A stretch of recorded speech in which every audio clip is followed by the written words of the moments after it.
and one of the most popular horror characters since Freddy and all those other lunatics.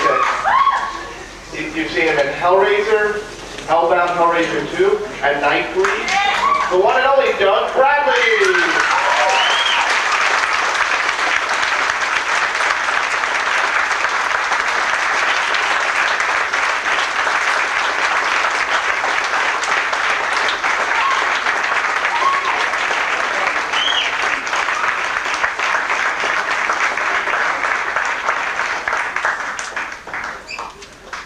Hello, good afternoon. Welcome to the set of The Shining. Spooky, this place.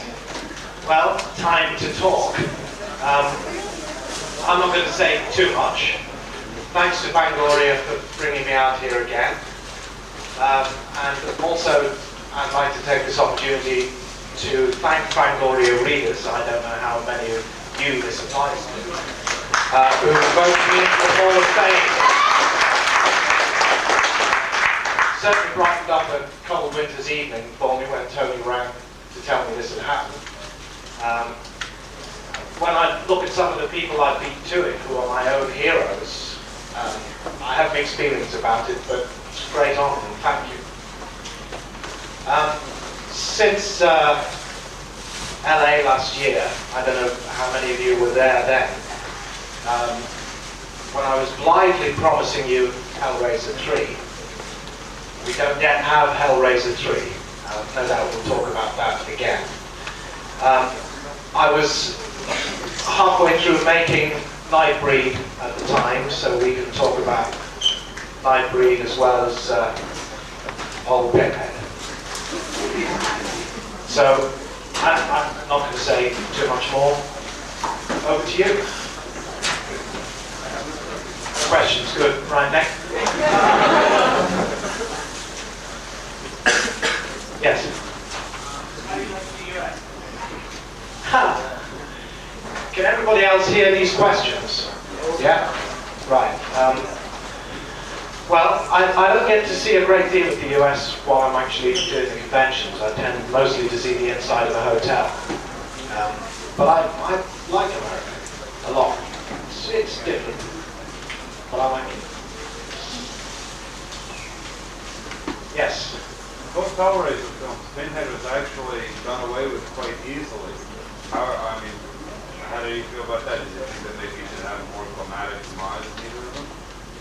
Sorry, what was the last bit? Do you think that maybe he should have had a more climatic demise? Well, he's an easy come, easy go kind of guy.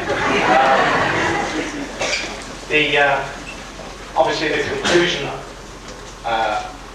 to Hellbound was a more final conclusion of the Pinhead. I personally would have liked to have seen more of a climactic battle between Channard and Pinhead. I thought it was all over a wee bit quickly. I called down the chains, got him tied up with the chains, and he cut the chains, and I died. And it didn't seem like much. Part of the problem in Hellbound was that at that point in the movie there was so much going on. There were so many different stories happening. There was Kirsty's story, Tiffany's story, Kirsty and Julia's story, Julia and Channard's story, Pinhead's story, the rest of the Cenobites. There was so much going on at that point that it was difficult to really focus in on one part of the plot at that point. But I think that's what they should have done. I have no problem at all with Pinhead dying, with Pinhead sacrificing himself for Kirsty. I thought that followed quite rightly from the relationship between Kirsty and Pinhead that had been set up in Hellraiser. And Pinhead isn't going to let a little thing like death get in the way anyway. So. The demise of Pinhead in Hellraiser was not really a demise. He was purely and simply sent back to where he came from. Because the truth of Pinhead is that if you never actually open the box, you're never going to meet him. So he just went back where he came from, bides his time. waits for the next call.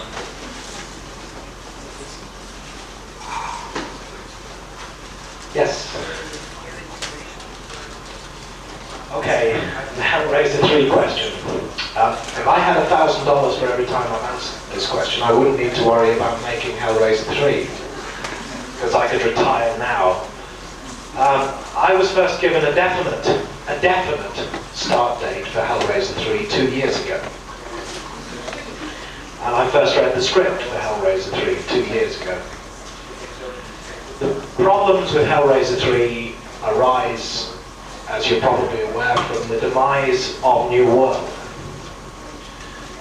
New World went under, and since then it's been a real soap opera about who owns the rights, whether New World can actually make the picture. The production side of New World ceased to exist. The distribution side of New World continues to exist. And it's been going on and on and on. A lot of guys doing lunch in LA, I think. But I don't think they do anything else. They just do lunch and talk about things. My information now, don't quote me on this, is that it will happen this year. At the beginning of this year, I was told that they wanted to start in August. They wanted it out by Christmas. They were probably going to do something sensible like release it on Christmas Day again, like they did with Hellbound. August became October. October has now become the end of this year. I have that on Clive Barker's authority, but don't quote him or me on it, because we could all grow old waiting. I think Hellraiser 3 will happen. Yeah.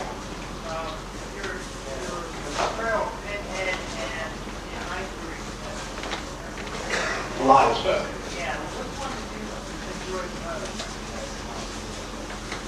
Pinhead. Why?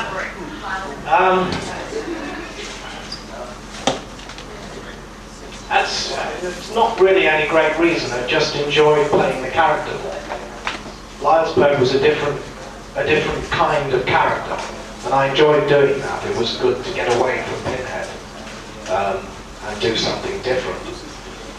I just got more of a buzz out of playing Pinhead, purely and simply, as I'm sure you got more of a buzz out of watching him. He's just more fun to do. Have you actually got your hand up to ask me a question? Yes, sir. Yes, the man who's turning into a camera. I was born in Liverpool, and I now live in London. Yeah. The script I read of Hellraiser 3 2 years ago, which may not be the script that we get to shoot if Hellraiser 3 goes, because I gather there are now even legal complications about who owns that story. That story was an entirely new story, and Pinhead was the only follow-through character. So Julia had gone, Kirsty had gone, the rest of the Cenobites had gone, and there was a great deal more of Pinhead than in either of the other two movies. Basically, it was Pinhead's movie, and I hope it stays that way. Supplementary question.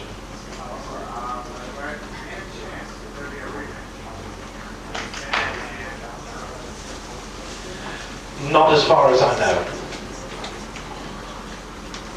Would you like there to be one? Yes. And who would you like to win this time? There were a lot of competitions of you and female Cenobites who played doctor, and then that never repeated. What was that? The legendary scene. Again, I've been asked a lot about this. This is the photograph that New World, in their infinite wisdom, put on the back of the video box for the unrated version of Hellbound, with Pinhead and the female Cenobite dressed as surgeons. This was something that Pete Atkins wrote into the script for Hellbound, really as a throwaway gag. that Kirsty and Tiffany were wandering around the hospital. They meet these two doctors, completely gowned and masked. And as they're talking to them, suddenly the gowns fill with blood and the pins burst through the mask. The mask is removed and it's Pinhead. The scene never got shot properly. It was really only halfway attempted. It was never there as a scene to go into the movie. But it is now legendary, this scene. I get asked, what was in the scene when Pinhead played a surgeon that was so dreadful he couldn't even make the unrated version? It was never there. Yeah. Are you familiar with Clive Barker's work before? Yes, very much so. I've known Clive for 20 years. We were at school together in Liverpool. And I worked with Clive for about 10 years in the theatre before we did Hellraiser. Performing, well, a whole bunch of things, but doing a lot of original work with Clive, which was pretty good training for working with Clive. I played the devil in a play that Clive wrote called The History of the Devil. And I played Dr. Frankenstein in a play that Clive wrote, which was a reworking of the Frankenstein story called Frankenstein in Love. I played Bugs Bunny for him as well, but that's another story. With your association with Clive Barker, do you feel that you'll be asked to play in future films? You better ask the man. I've no idea. I hope so. It's up to him. Yes. What was the difference between Tony Randall and Clive Barker's writing style? Right. Clive is all about imagination. He directs very much from the imaginative life of what's going on in the story. Tony approached things more filmically, more cinematically. Not to say that Clive didn't, but that was basically his primary emphasis. Apart from that, Clive's English, he's a mate, and he's all energy and ideas. Tony's a laid-back LA guy, but I enjoyed working with both of them. Got on well with them, was pleased with the finished product in both cases. Yeah. Were you dismayed by the box office failure of Nightbreed and the way that Fox handled it? Fox handled it. Yeah, like distributed it, the way they advertised it. I was disappointed that Nightbreed didn't do better business than it did. I'm not entirely sure of the way that Fox handled it here, because it hasn't been released in England yet. I've only seen it once. But I gather that Fox tried to distribute it as a slasher movie. And I think that was a big mistake. A big mistake. Those of you who've read Cabal, which is Clive's novel that Nightbreed was taken from, will be familiar with the story, in which the central elements are the breed and the romance between Boone and Laurie. Fox tried to reshift the emphasis of the movie to make Decker the central character. And I just don't think that's a good idea. I don't think it was the right idea. I think Nightbreed is an extraordinary movie. I don't think I've ever seen a movie quite like it. But it's not...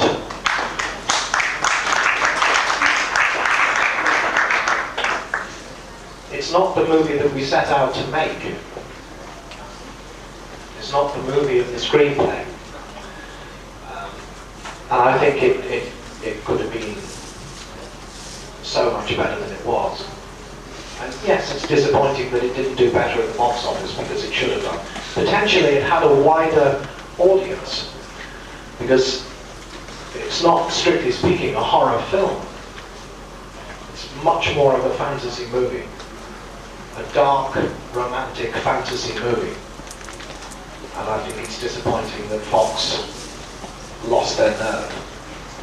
and decided that, I think, because Clive Barker's name was attached to it, it had to have slash and gore and rip and blood and shock endings and stuff, which I think is condescending to you.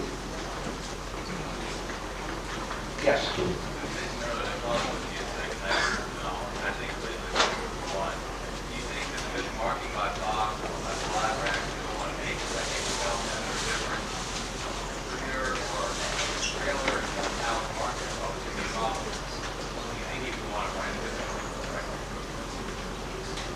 I honestly, seriously don't know what the plans are as far as that's concerned.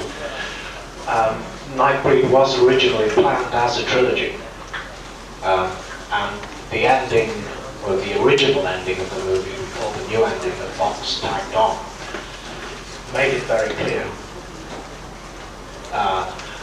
I've no idea what the plans are for Nightbreed 2.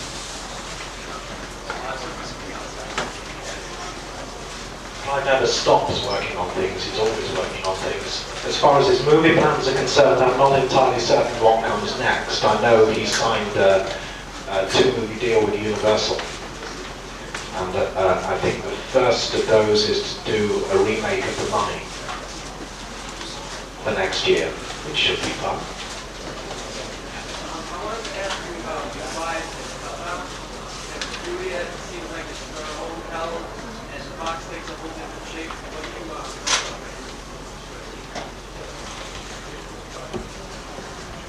Leviathan, Julia's own hell. Well, I literally, like, she refers to it as, she worships, if I understand, God of hell, if it's a different devil or whatever, what do you know about this?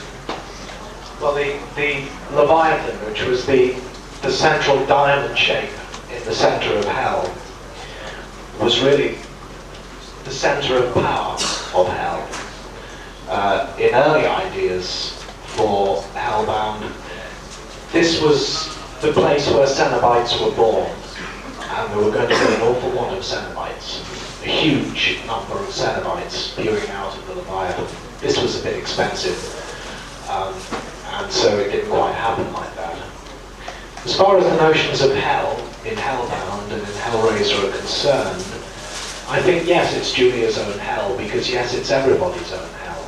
It's not hell, as far as I'm concerned, in a strict Christian sense, but it's a hell that belongs to everybody in their own way. It's unique to everybody, it's connected to everybody.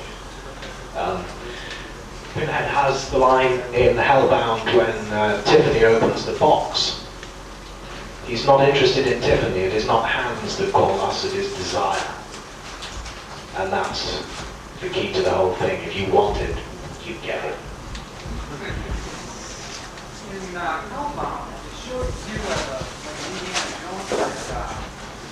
Thank you. Harrison Ford, stand aside. But it seems like everybody else that played this box wanted what that happened. Was it that you were that archaeologist or whatever? Was that you did that by accident? That's what happened? Why you can't do that?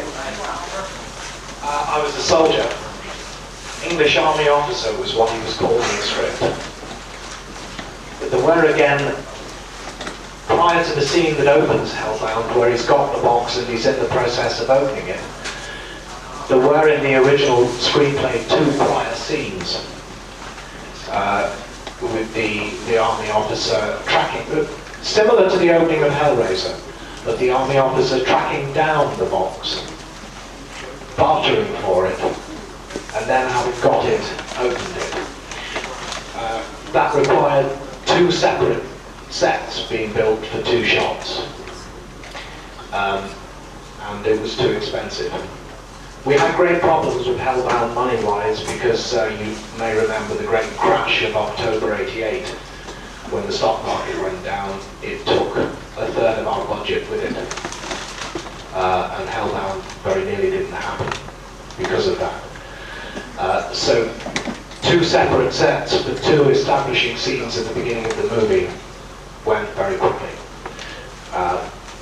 So the answer to your question is that the army officer wanted it. He desired it. he sorted out and found it. And he got it. How was it playing with David Cronenberg in front of the screen? I didn't. I met him, and his kids and his wife, and he seemed a very nice man. But I didn't have any scenes with him. So I can't tell you.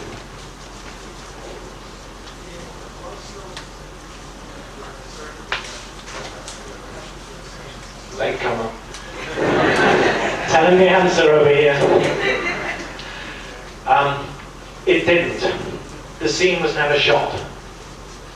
It was a loose photograph that New World picked up and they put on the back of the video cover for the unrated version of Hellbound.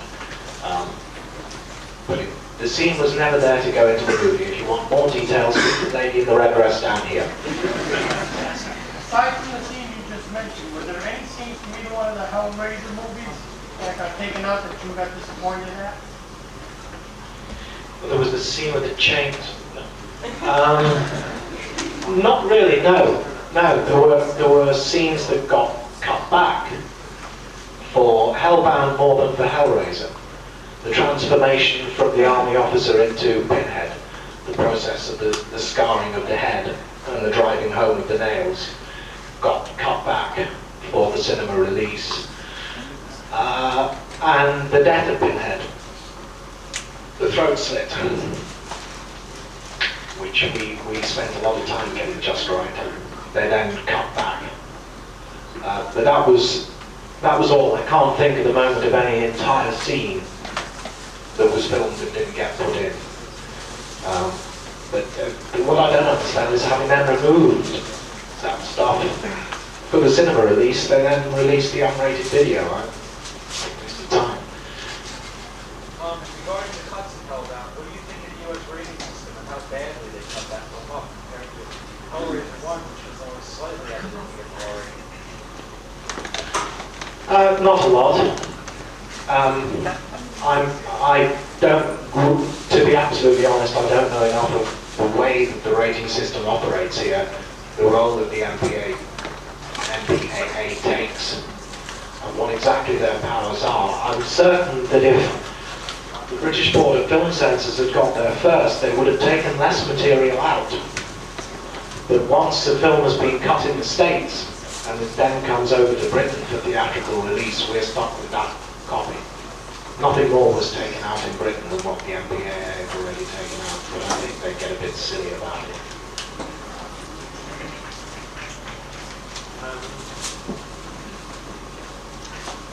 The video release of Nightbreed next month, do you know if the original ending will be restored? Do you know why I have no idea whether, what exact, I would imagine that you're going to get the print that was released in the cinemas, but I don't know that for certain. The reason the ending was reshot, as far as I understand it, was that the original ending, which as I said was a more romantic conclusion along the idea of Boone now being Cabal and being the saviour of the breed, Boone and Laurie being reunited, and the Knight at last having a hero, with the breed cast out from safety and having to go off to establish a new existence. The feeling, I think, was, as I said before, that this was not the ending that Clive Barker's fans would want to see.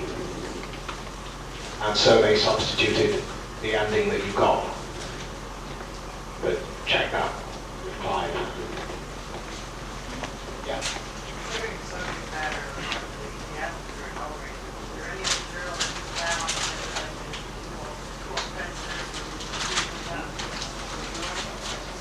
No.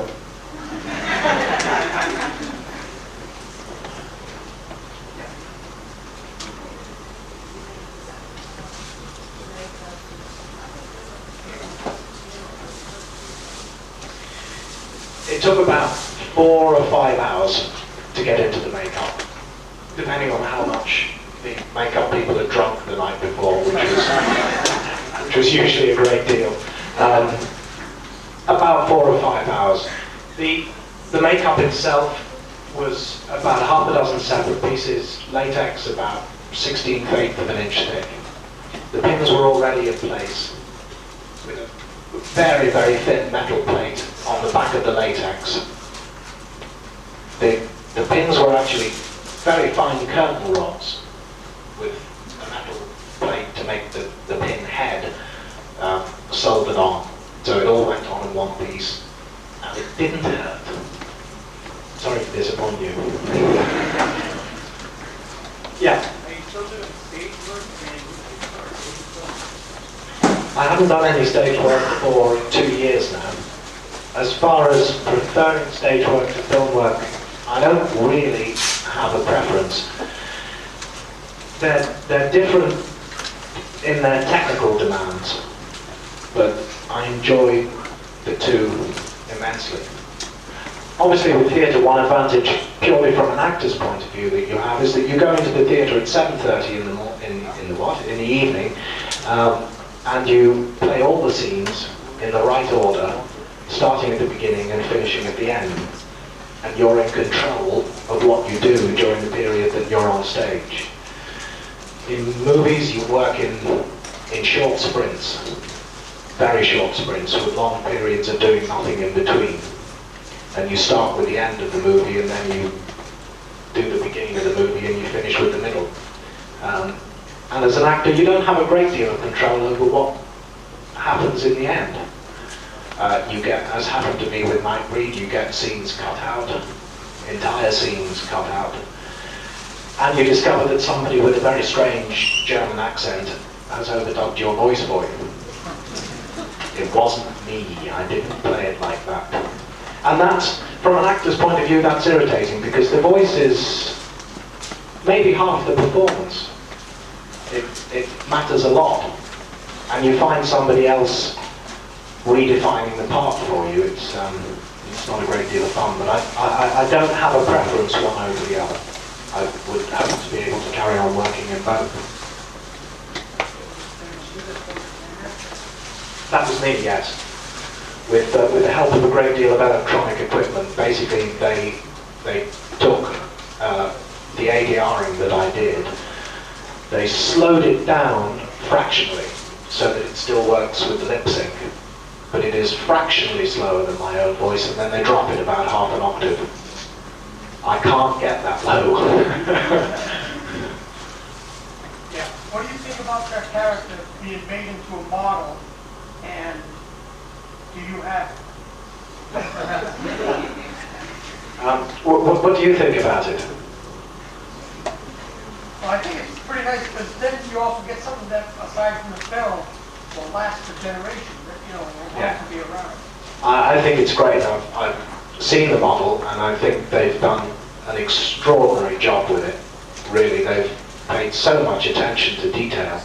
They've got nothing wrong. And with the costume as well.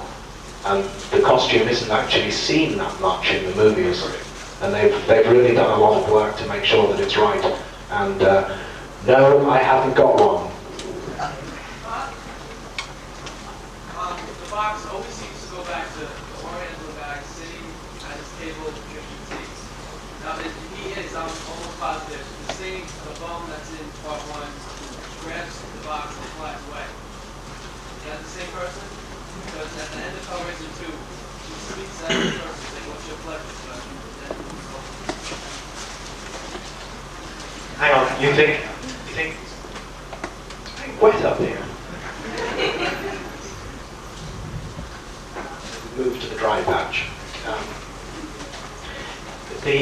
The Oriental guy is the same as the tramp who eats the locusts and turns into the demon at the end and appears on the torture pillar at the end of Hellbound.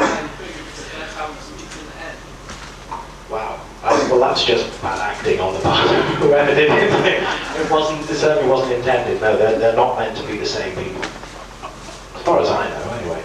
I'm only an actor.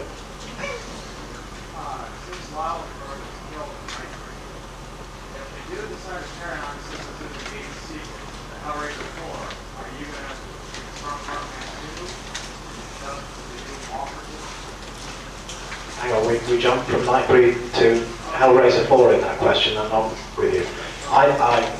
Wildsberg was killed in Nightbreed. It's my understanding that if Nightbreed 2 or 3, 5, 6, 7, 8, 9, 10 and 11 are made, I won't be in it.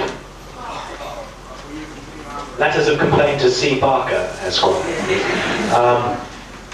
Hellraiser 4, well, can we get Hellraiser 3 made first, and then we'll worry about Hellraiser 4. I think if Hellraiser 3 gets made, Hellraiser 4 will get made pretty quickly. I would certainly be prepared to do both of those movies. It depends on the script. All actors say that. Depends on the fee as well, but I have to pay the bills. But and it would depend on what direction they were wanting to take the character of Pinhead in. There have been rumblings that they wanted to take Pinhead in the direction of Freddy. No! No! Letters to New World, please. Which I think is just silly. Nothing against Freddy, he does it pretty well. Why on earth should Pinhead bother? I mean, Freddy is not going to be Pinhead. Why make Pinhead Freddy? So, I want to keep the integrity of the character together if I'm going to carry on playing.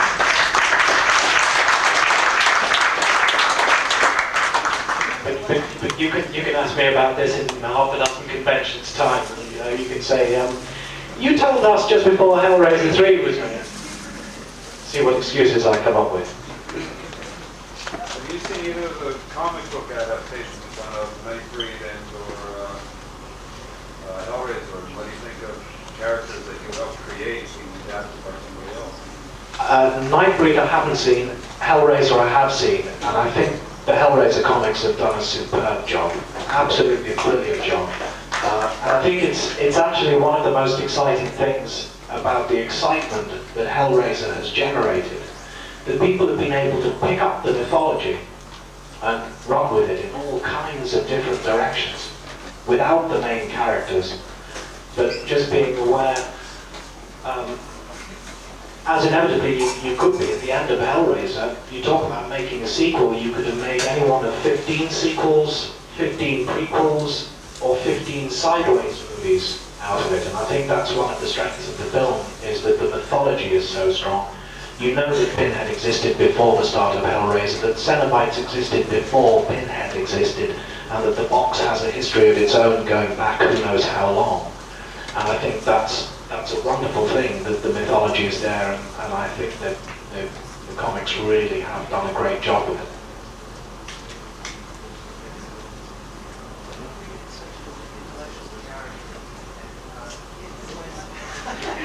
I failed.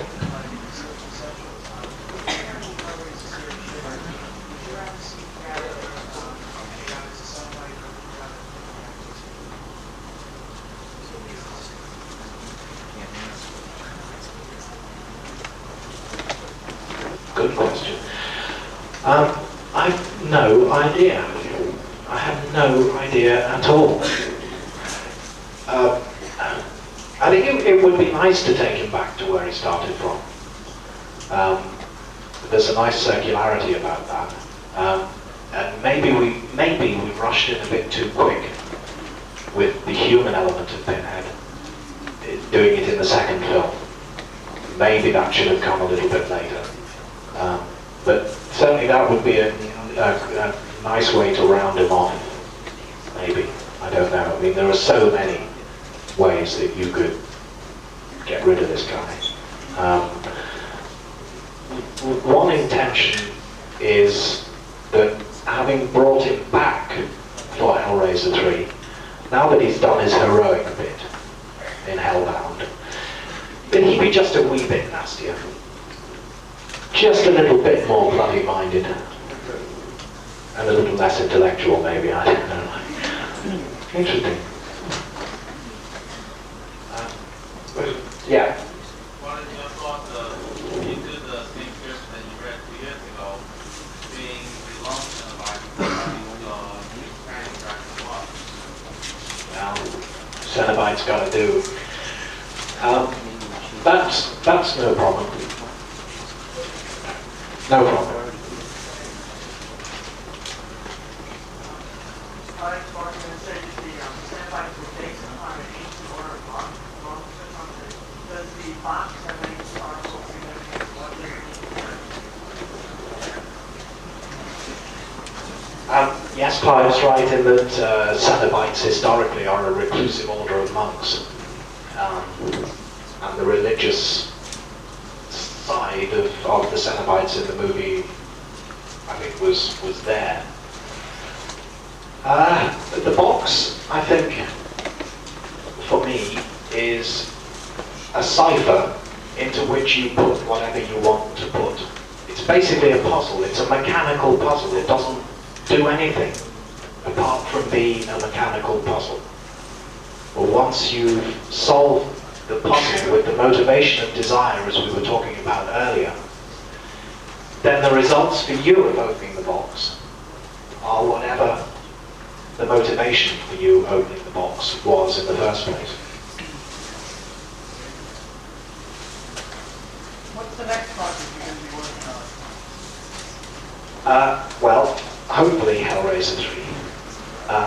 I've been working on a project in England with Image Animation, who did the special effects for the Hellraiser films and for Nightbreed, for something completely different. A children's TV fantasy idea, which at the moment we're still planning.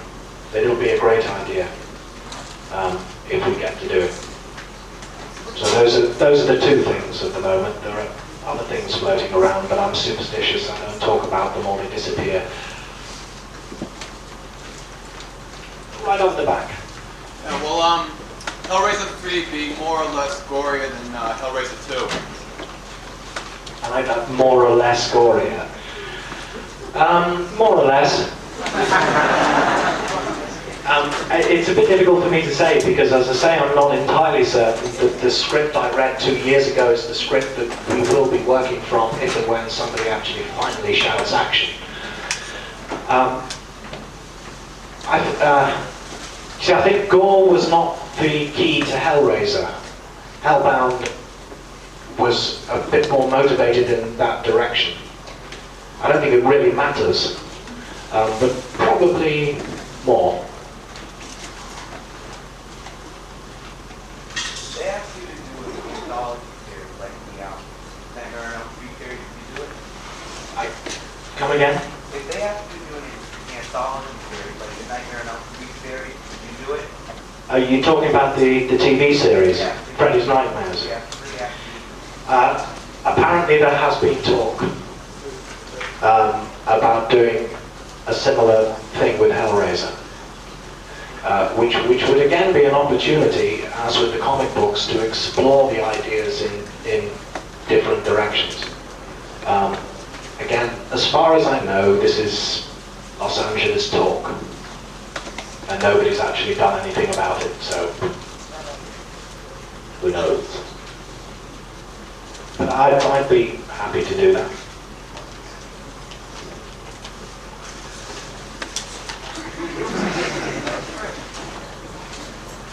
All done?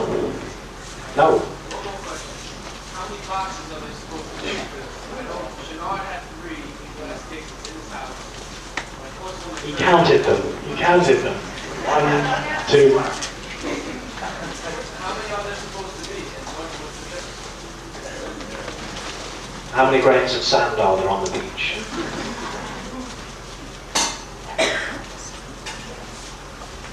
I've no idea. No idea at all.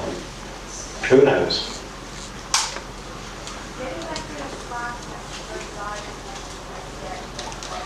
Let's not get back to my desires. Well, you open the box and find it dead. Susan had no idea what the content of the volume. First, she also had no idea what she had. They gave her tablets. Yes, but she didn't get, for example, what Frank got. And when Kirsty first opened the box in the hospital in Hellraiser, Pinhead stops, listens, and is prepared to negotiate within reason. So Kirsty didn't get got. She was given a rougher ride in Hellbound, but she came through that as well.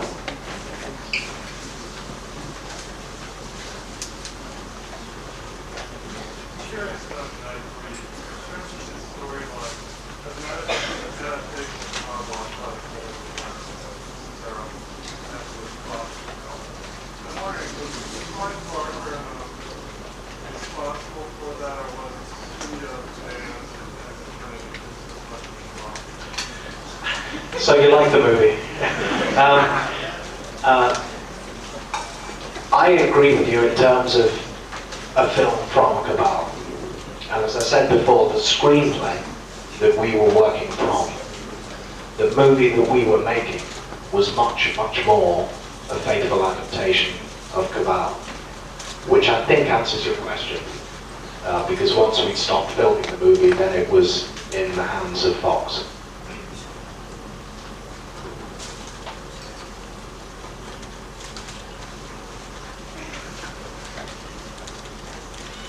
All done?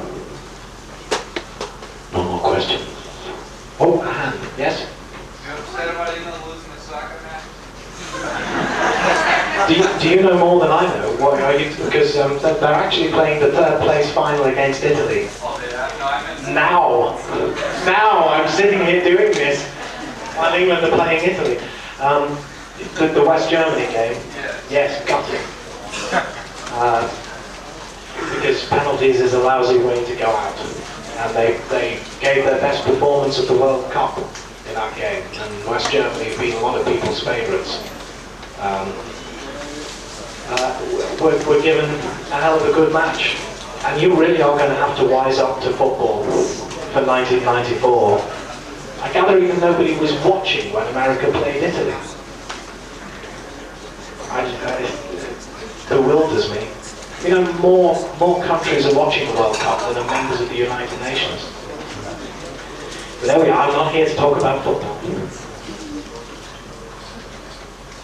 a childhood friend of Clive Barker? As I said earlier, I've known Clive for 20 years. I met him at what you would call high school, I think. So you got to see him on the development? No, I'm man and boy, I've known him. You were not a neat eye to a grasshopper when I met him. Yeah, I mean, I've worked with Clive at school. When we left school, when we moved down to London, we formed our own theatre company. We spent 4 years working in that company, performing on the Fringe in London, the Edinburgh Festival, touring the continent. We even tried to set up a tour of America, which didn't work. And then around 1982, we went our separate ways. Until one day at a party, and he said to me that he was getting a movie together and he thought there was a part in it for me, and look what happened. There was a hand over here, yeah.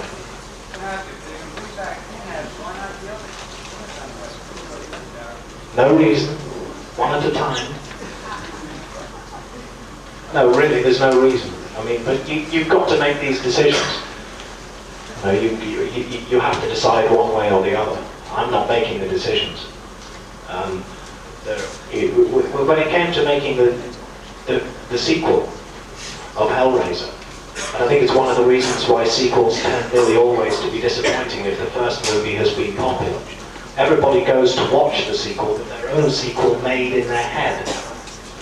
And if the director doesn't quite make the same decisions, people tend to get very upset about it, because they're possessive of the mythology from the first movie. There was a hand here again, I think, from Nightbreed's #1 fan. No? No. Yeah.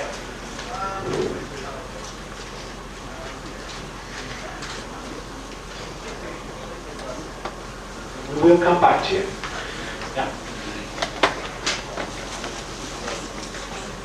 Yes. Yeah. Blown away would be the right word. When I first knew I was playing this particular character in Hellraiser, who didn't even have that name then. I mean, if he was known as #1 Cenobite, or second Cenobite from the left, or whatever it was, he didn't have a name. And to be honest, I just said to myself that I was getting to make my first movie for a start, which was an exciting thing to be doing. I was a fan of horror films before I knew I wanted to be an actor. So I was getting to work in horror films as well. So that was twice exciting. Beyond that, I didn't really expect anything. And I don't think anybody, when we were making Hellraiser, including Clive, had any idea of what Pinhead was about to become. He was not even originally intended to be on the poster. He got there by default. They originally wanted to put Skinned Frank on the poster. And people thought this was a bit heavy for bus shelters. So they replaced it with Pinhead. And it just snowballed out of that, but it really took me hugely by surprise that everybody just latched right on to this character and the image. I'm delighted, but yes, it was a surprise. To the extent that if I'd had the choice at the time when we were making Hellraiser of playing Pinhead and playing one of the male leads, say Frank or Larry, I would have chosen one of the male leads and I would have been quite wrong. There was only one part to be playing in Hellraiser, and although I didn't know it at the time, I got it.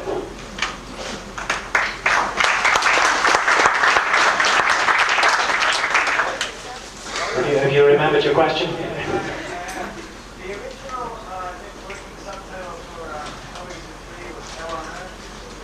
Would that mean that the movie takes place on a larger scale than the first two?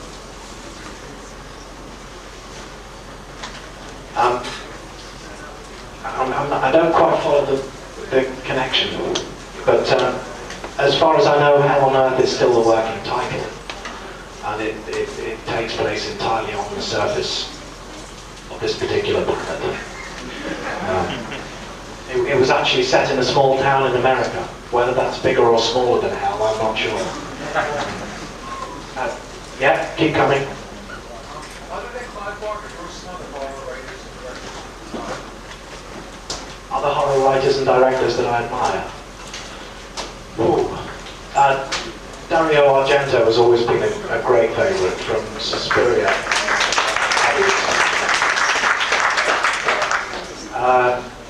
The James Whale Frankensteins were among the first horror films that I ever saw, and I still never tire of watching those. And all the early Hammer films, which again was my education. I spent a misspent youth watching Chris Lee and Peter Cushing for hours and hours and hours and hours. Writers, I've always been a big fan of Poe and Lovecraft. They were not so far away from us here. Coming more up to date, almost everybody. There are so many good writers, particularly around now. I couldn't really single any one person out and say that I haven't read anything by them that I didn't enjoy. I think the quality of horror fiction being produced now is tremendously high. And Clive Barker's not that. Does it bother you that people recognize the guy that plays Pinhead or Pinhead instead of the brother? Well, I mean, if it wasn't Pinhead, it would, it'd be somebody else, wouldn't it? It would be whatever part you become well known for playing, you become well known for playing. I don't have a problem with that at all. One more question. Oh, yes. Prior to Hellraiser, had you worked with Simon Bamford or Nicholas Vince before? I worked with, in case people, Simon Bamford played Butterball and Nick Vince played Chatterer. I've worked with Simon Bamford very briefly in the theatre, but I haven't worked with